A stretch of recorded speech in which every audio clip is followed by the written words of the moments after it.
Who's that? Other room. Go on now. What you seek here, sir? Our hut's out of the way. Woeful. We has nothing. We knows nothing. Just need information. Looking for 2 women, the Bloody Baron's wife and daughter. Not a soul have been here, sir. Sure? Not even passing through? Daughter's medium height, about 20. Her mother's thin, about 40. Seen them? That sir came at night, right, Mummy? Quiet, boy.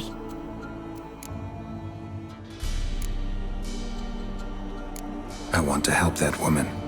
She could be in danger. Young and seen no one, my lord. He's a kiddie. Must have dreamt it.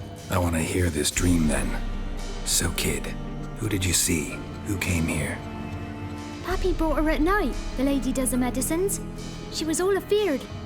Talked about an awful monster, said she had to go back, dunno where to. Mummy and Pappy cheered her up, gave her clothes. Hers were ragged.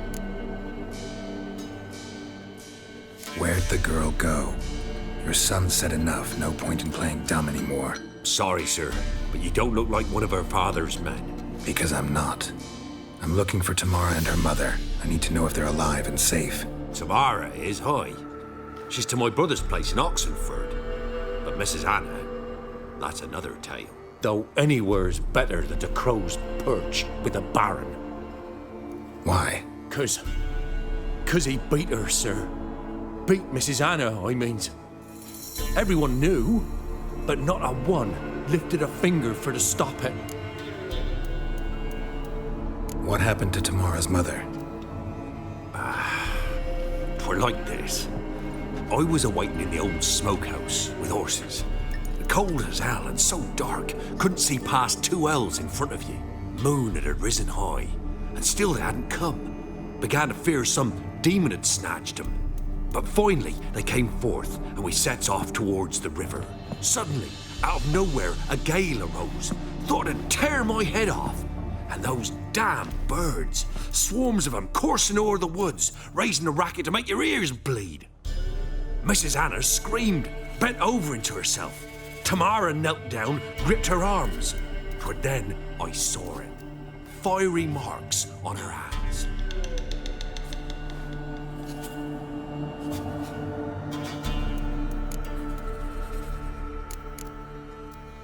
Why help them at all? You risked a lot. I'd a debt. Owed Miss Tamara. 3 moons passed, a fever gripped my boy. We thought he was done for. Tamara lured it. Brought food and salves. We're poorer than dirt itself. She saved my boy. No 2 ways about it. Me, myself, I'd have never dared to help. But my missus told me a time of war and contempt's come. A time of folk gone wrong. We needs to repay good with good. Who stands by idly does evil as if. Married a wise woman. Crying shame we couldn't save Mrs. Anna in the end. Fine. What happened next? Grew even darker. Seemed someone had put out the stars. Crickets all went silent of a sudden. And then, from the woods, a roar. Broke out in a cold sweat, and before I could catch my breath, a beast jumped out of the woods, big as a barn, with horns and 2 burning coals for eyes. I thought I was done for. Beast attacked Mrs. Anna's horse, ripped its head off, carried her off into the woods. Our horses, mine and Miss Tamara's, got spooked and tore off willy-nilly.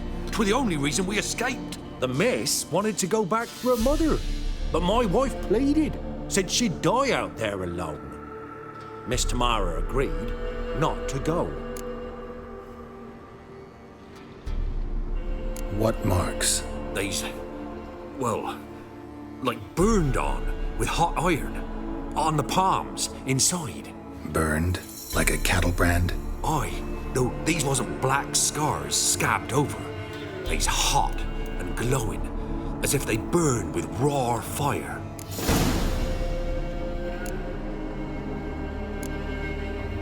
Thanks for your help.